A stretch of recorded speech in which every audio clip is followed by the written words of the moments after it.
같이 한 목소리로 1절부터 5절까지 읽겠습니다. 시작. 군대 도성아 군대를 모아라. 우리가 포위되었다. 침략군들이 몽둥이로 이스라엘의 통치자의 뺨을 칠 것이다. 그러나 너 베들레헴 에브라다야, 너는 유다의 여러 족속 가운데서 작은 족속이지만 이스라엘을 다스릴 자가 내게서 내게로 나올 것이다. 그의 기원은 아득한 옛날 태초에까지 거슬러 올라간다. 그러므로 주님께서는 해산하는 여인이 아이를 낳을 때까지 당신의 백성을 원수들에게 그대로 맡겨두실 것이다. 그 뒤에 그의 동포 사로잡혀 가 있던 남은 백성이 이스라엘 자손에게로 돌아올 것이다. 그가 주님께서 주신 능력을 가지고 그의 하나님이신 주님의 이름이 지닌 그 위엄을 의지하고 서서 그의 때를 먹일 것이다. 그러면 그의 위대함이 땅끝까지 이를 것이므로 그들은 안전하게 살아갈 수 있을 것이다. 그리고 그는 그들에게 평화를 가져다 줄 것이다. 5절을 다 같이 읽습니다. 시작. 그리고 그는 그들에게 평화를 가져다 줄 것이다. 아멘. 우리 옆 사람에게 한 번 더, 주님이 당신에게 평화를 가져다 주십니다. 아멘. 우리 영상을 먼저 한번 볼까요?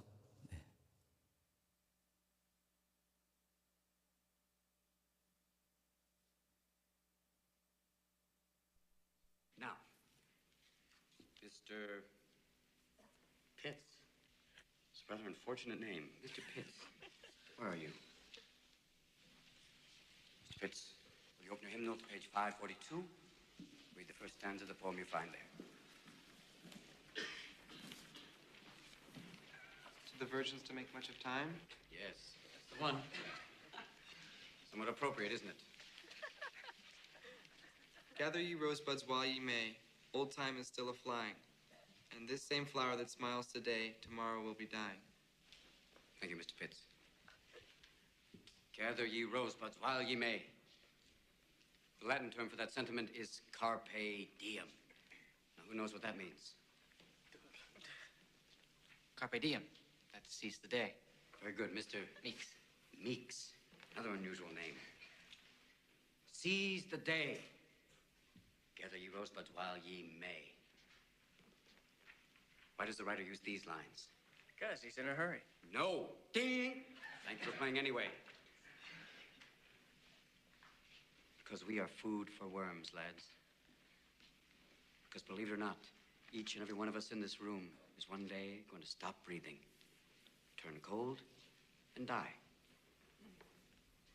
I'd like you to step forward over here and peruse some of the faces from the past. You've walked past them many times, but I don't think you've really looked at them.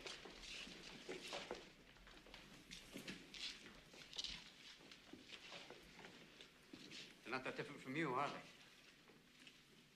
Same haircuts, full of hormones, just like you. Invincible, just like you feel. The world is their oyster. They believe they're destined for great things, just like many of you. Their eyes are full of hope, just like you. Did they wait until it was too late to make from their lives even one iota of what they were capable? Because you see, gentlemen, these boys are now fertilizing daffodils.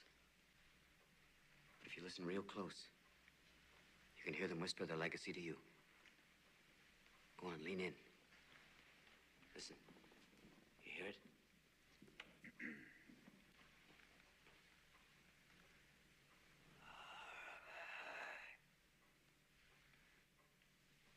Hear it?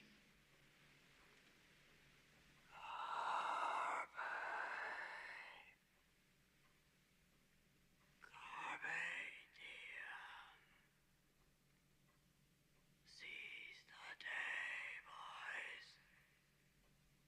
Make your lives extraordinary.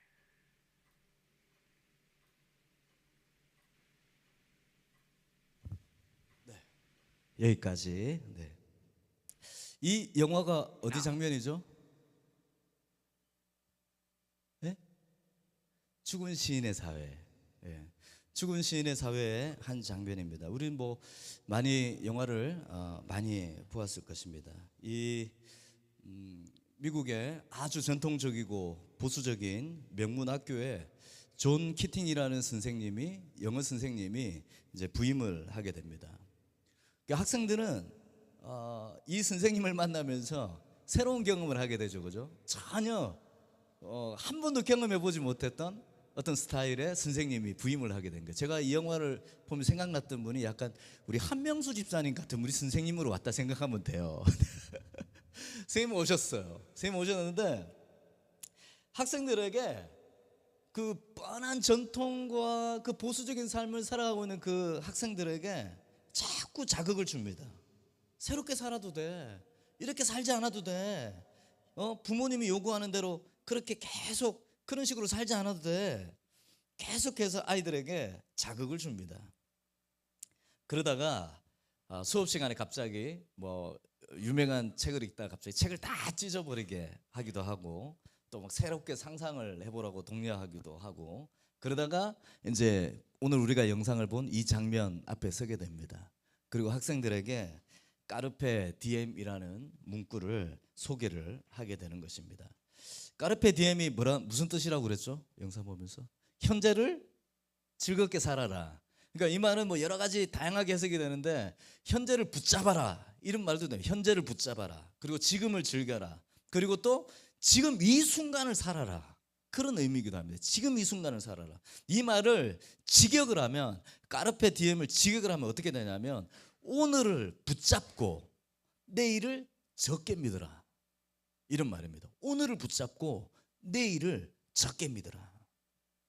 그러니까 지금을 훨씬 더 중요하고 소중하게 여기고 삶을 훨씬 더 적극적으로 살아라 이 말인 것입니다. 우리 내일을 위해서 내일을 상상하면서 오늘을 대충 사는 것이 아니라 지금 정말 가장 중요한 시간이 바로 지금 이 순간이기 때문에 이 순간을 열심히 살아야 내일이 상상이 된다라는 말인 것입니다. 이 수업을 들은 아이들에게 새로운 변화가 일어나기 시작합니다. 이 선생님이 뭐라고 그랬죠? 소년들아 비범하게 살아라. 우리 부모님들이 자녀들을 쳐다보고 그렇게 한번 이야기합시다. 따라합시다. 얘들아 비범하게 살아라. 현재를 살아라. 예, 그렇게 우리 아이들이 지금 이 순간을 그저 그렇게 시간을 때우는 삶이 아니라 정말 뭐든지 이 시간을 즐기면서 막 그렇게 살면 참 좋겠습니다.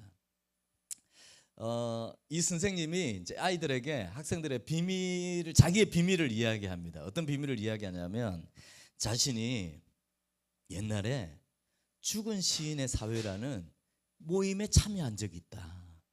그 동아리 모임을 나는 열심히 참여했다. 죽은 시인의 사회라는 동아리 문학 모임인데 그 비밀 모임이었다. 그게 참여를 했는데 그 모임을 이야기했더니 아이들이 자기들끼리 모여서 우리가 이 모임을 부활해 보자.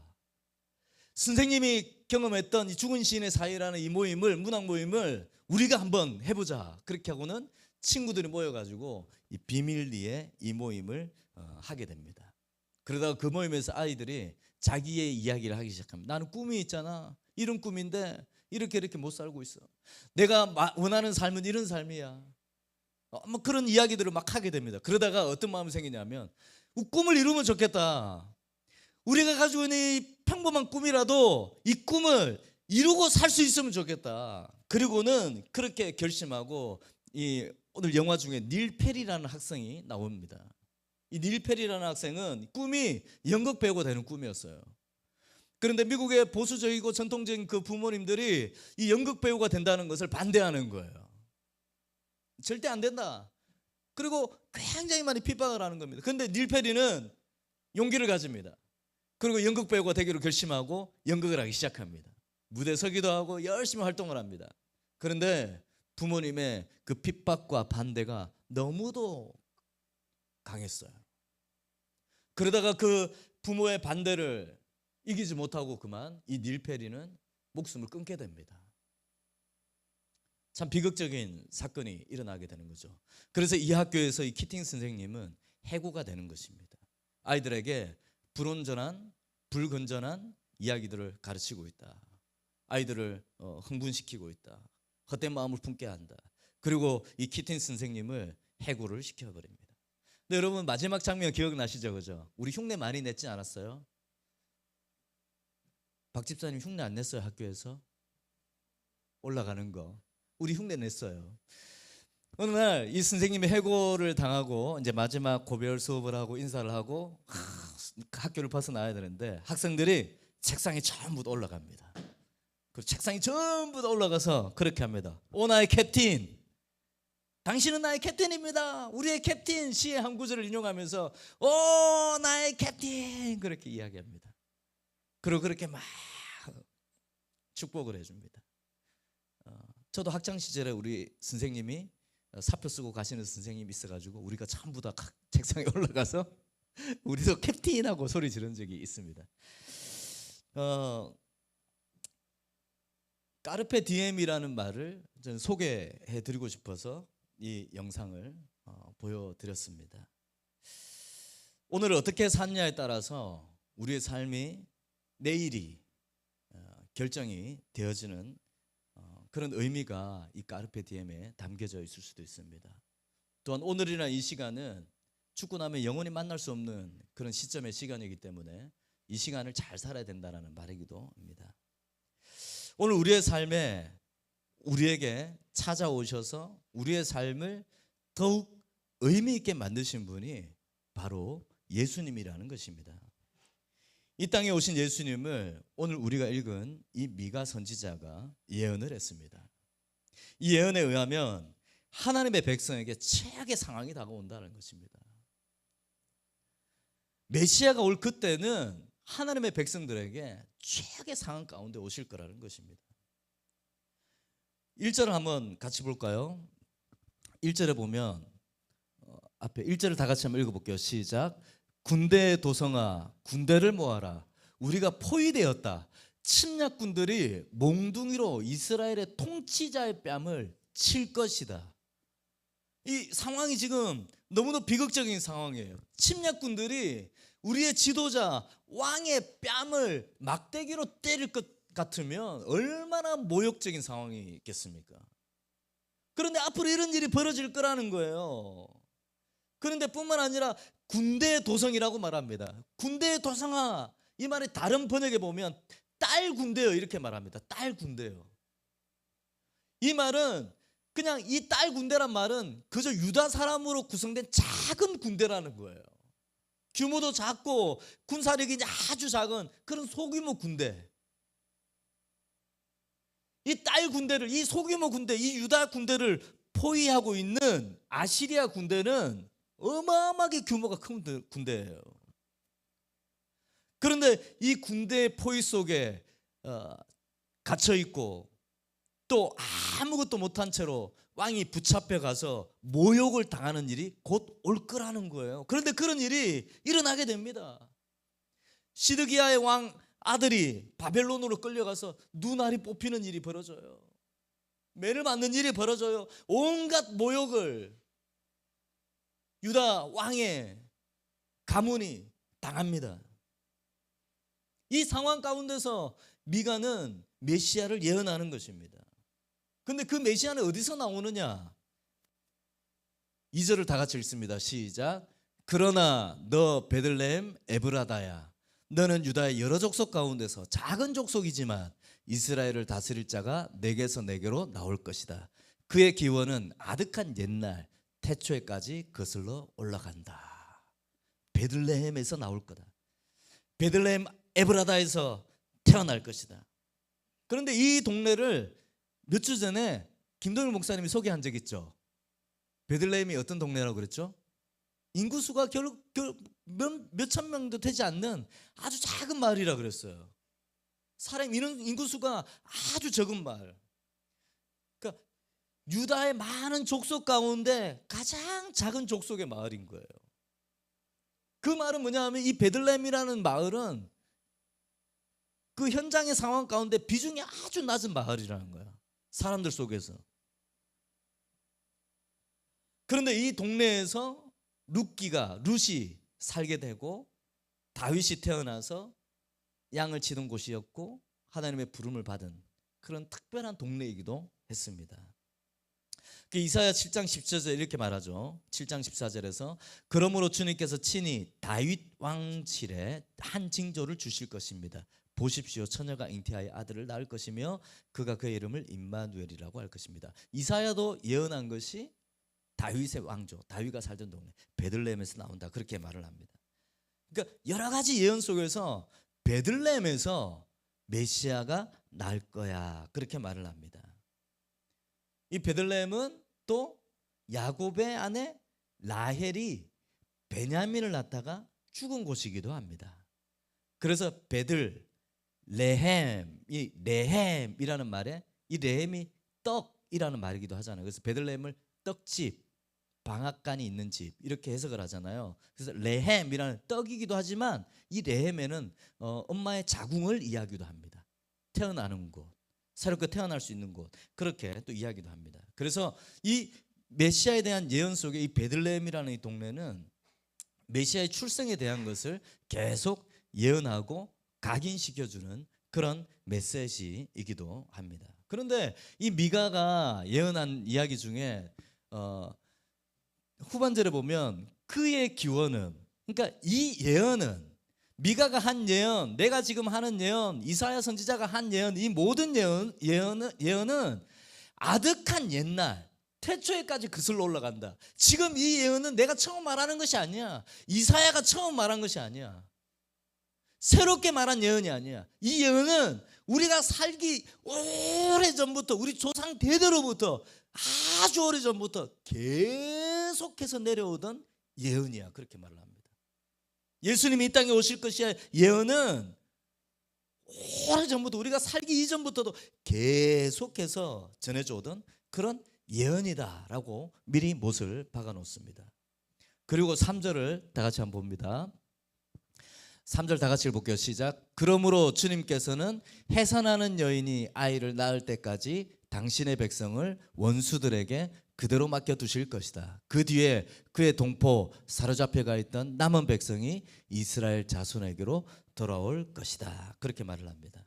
메시아가 오기 전까지 이스라엘을 원수들의 손에 맡겨둔다는 것입니다. 메시아가 탄생하기 전까지는 이스라엘을 둘러싼 열방의 손에 이스라엘은 맡기게 된다는 것입니다. 실제로 이스라엘은 모두 흩어지고 포로로 잡혀가고 열방의 다스림 속에서 살아가게 되는 것입니다. 그리고 남은 자들, 디아스포라로 살아가던 사람들, 하나님을 배반하지 않고 신실하게 믿음을 지켜나가고 살아남은 사람들 속에서 메시아가 태어날 것이다, 그렇게 말을 합니다. 4절에서 또 계속 말합니다. 그가 주님께서 주신 능력을 가지고 그의 하나님이신 주님의 이름이 지닌 그의 위엄을 의지하고 서서 그의 때를 먹일 것이다. 그러면 그의 위대함이 땅끝까지 이를 것이므로 그들은 안전하게 살아갈 수 있을 것이다. 그리고 그는 그들에게 평화를 가져다 줄 것이다, 그렇게 말을 합니다. 오시게 될 메시아가 어떤 분인가? 세상의 통치자다. 왕은, 지금 우리를 다스리는 왕은, 그때나 지금이나 우리를 다스리고 있는 왕은 자신의 정치력과 자신의 군사와 자신의 힘을 의지하고 살아간다는 것입니다. 그러나 메시아는 자신의 정치력이나 이 땅의 군사, 이 많은 힘을 의지하고 사는 것이 아니라 누구의 힘? 하나님의 힘을 의지하는 분이라는 것입니다. 오늘 우리나라도 보십시오. 이 땅에 살아가는 통치자들을 보십시오.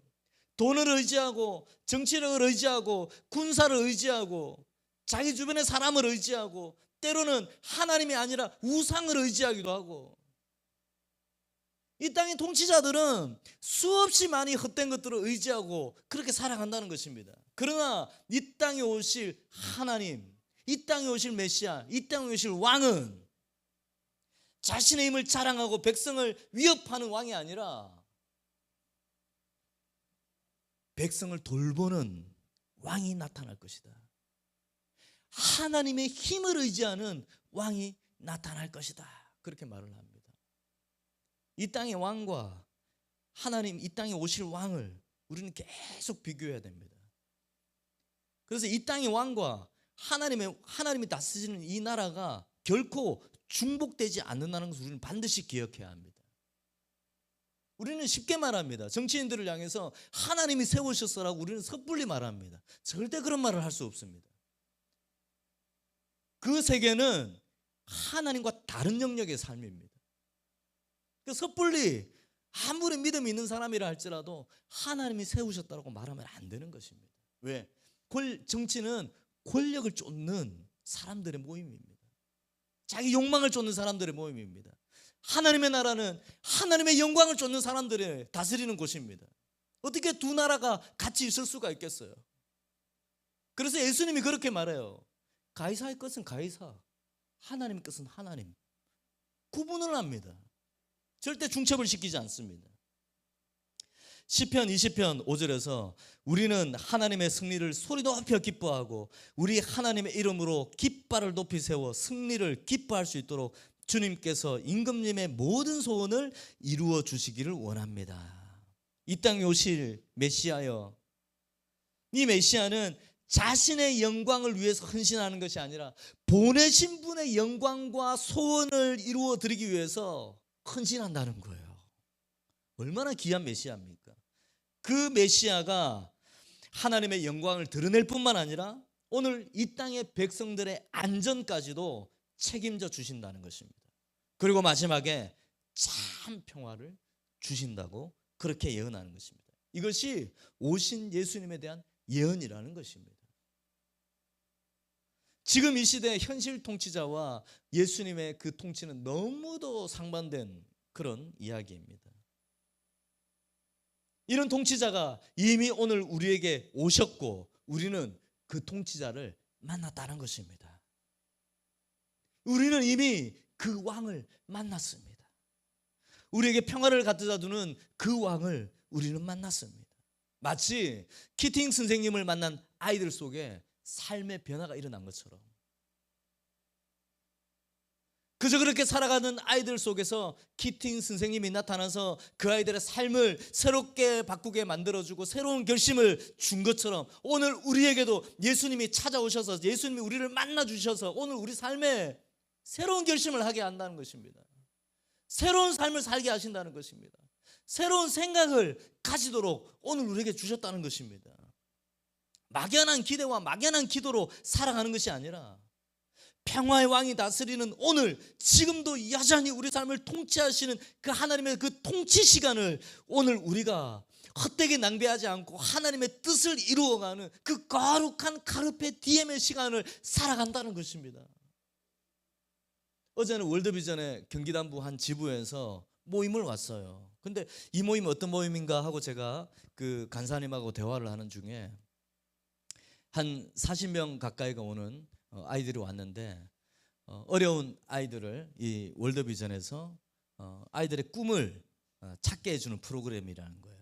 꿈 프로젝트. 그러니까 아이들의 꿈이 무엇인지, 어려운 환경 가운데 있지만 꿈은 있잖아요. 그런데 그 꿈이 어려운 환경 가운데 있다 보니까 돈 때문에 좌절되고 공부 때문에 좌절되고 부모의 지원이 없어서 좌절되고 여러 가지 일들 때문에 좌절되고 있는데 꿈을 좌절하지 마라. 끝까지 너희들이 품은 꿈을 키우며 살아라. 그렇게 지원하는 프로그램이었던 거예요. 그래서 자기의 꿈을 이야기하고 그림 그리라는 그림을 그리고 뭘 여러 가지를 해가지고 선정이 된 아이들한테 장학금 100만 원을 지급하면서 이제 그렇게 프로젝트를 진행해 오고 마지막 날 이제 토다숲에 모여가지고 그때 자기의 꿈을 발표하는 시간이었던 거예요. 이제 그 모임을 이제 제가 옆에서 열심히 보고 같이 이야기 나누고 이제 마무리를 하는데, 정리를 하는데 한 청년이, 남자 청년이 딱 한 명 있었어요. 한 남자 청년하고 제가 같이 테이블을 옮기면서 열심히 정리를 하는데 제가 이제 물었어요. 청년은 월드비전 간사님이에요? 아니면은 그냥 오신 거예요? 그랬더니 자기는 자원봉사자라는 거예요. 저는 지금 학생입니다. 사회복지과를 다니고 있는 학생입니다. 그런데 이곳은 어떻게 온 거예요? 저는 자원봉사자입니다. 그래서 저는 이 월드비전에서 하는 일과 사람들을 돕는 일을 저는 학생 때부터 계속 참여하고 있는 중입니다. 그래서 언젠가 꼭 자기도 월드비전과 같은 곳에서 사람들을 돕는 일을 자기는 꼭 할 것입니다. 그렇게 이야기를 합니다. 그러면서 자신이 그런 말을 해요. 직업적으로 이 사회복지사의 일, 남을 돕는 일은 너무도 어려운 일인 것 같아요. 사회적으로 직업적으로도 이 일이 참으로 고달프고 힘들고 또 직업적으로 성공할 수 있는 길이 아니다라는 걸 저는 알고 있어요. 이 직업을 통해서 물질을 충분히 누릴 수 없는 것도 알아요. 또 크나큰 꿈을 이룰 수 있는 그런 직업이 아니라는 것도 알아요. 그런데 그 친구가 엄청 참 귀한 말을 해요. 누군가가 약자를 도와야 되지 않겠어요? 누군가는 약자를 도와야 되지 않겠어요? 그래서 제가 그 일을 하려고요. 그 말을 하는 거예요. 너무 멋지다. 그래서 제가 어디 살아요? 가까운 데 살면 좋겠다. 그랬더니 평택에 살아요. 그런 거 너무 머네. 너무 멋진 거예요. 자신이 꿈꾸는 그 일이 사명 없이는 할 수 없는 일이라는 것을 그 친구는 알고 있는 것 같아요. 이 까르페 디엠을 오늘 우리에게 적용을 하면 평화의 왕이신 주님이 오늘 우리를 만나 주심으로 인해서 지금 주어진 이 시간을 오늘 우리에게 사명을 회복하라고 말씀하시는 거예요. 까르페 디엠, 지금 이 시간 사명을 회복하는 시간이야. 까르페 디엠, 지금 이 시간은 그저 그냥 그렇게 사는 것이 아니라 사명을 위해서 사는 시간이야. 그렇게 말을 하는 것입니다. 우리는 죽고 없어지는 존재입니다. 사진에서 그렇게 위대하게 살 것 같은 그 사람들이 다 죽고 없어진 거예요. 오늘 우리 시간도 마찬가지입니다. 사라지고 없어지는 오늘이라는 것입니다. 그런데 주님이 오늘 우리를 만나 주심으로 인해서 이 시간에 사명을 회복하게 하심으로 인해서 오늘 우리의 삶이 하나님 앞에서 의미 있는 시간일 뿐만 아니라 하나님을 위해, 영광을 위해 살아가는 삶이 될 수 있다는 것입니다. 죽고 없어질 우리를 주님이 만나 주시고 없어질 시간으로 살지 않도록 오늘 우리를 주님께서 도와주신다는 것입니다. 잃어버린 사명, 아무런 보장 없이 내일을 그저 막막한 기대로 살아가는 오늘 우리에게, 오늘 분명 우리에게 맡겨진 사명이 있고 그 사명을 가지고 오늘을 기쁘고 보람되이 살아라고 주님은 오늘 우리를 찾아오셔서 우리를 만나 주신다는 것입니다. 그것이 오늘 이 지금 우리가 지난 이 대림절을 기억하는 의미입니다. 우리는 이렇게 살아야 돼. 앞으로도 계속 이런 삶의 태도로 기다리면서 우리는 살아야 돼. 그렇게 말을 하는 것입니다. 주님이 이 땅에 오신 이유, 물론 구원을 위해서입니다. 그러나 오늘 이 시간을 위해서도 주님은 오신 것입니다. 오늘 우리가 매일매일 살아갈 이 하루를 위해서라도 주님은 오늘 우리에게 오셨다는 것입니다. 이 대림의 시간을 통해 우리는 거룩한 까르페 디엠의 삶을 살아야 하겠습니다. 그 시간을 기대하면서 다가올 성탄절을 맞이하고 또 오실 주님을 기다리며 살아가는 저와 여러분 되기를 축복합니다. 기도하겠습니다.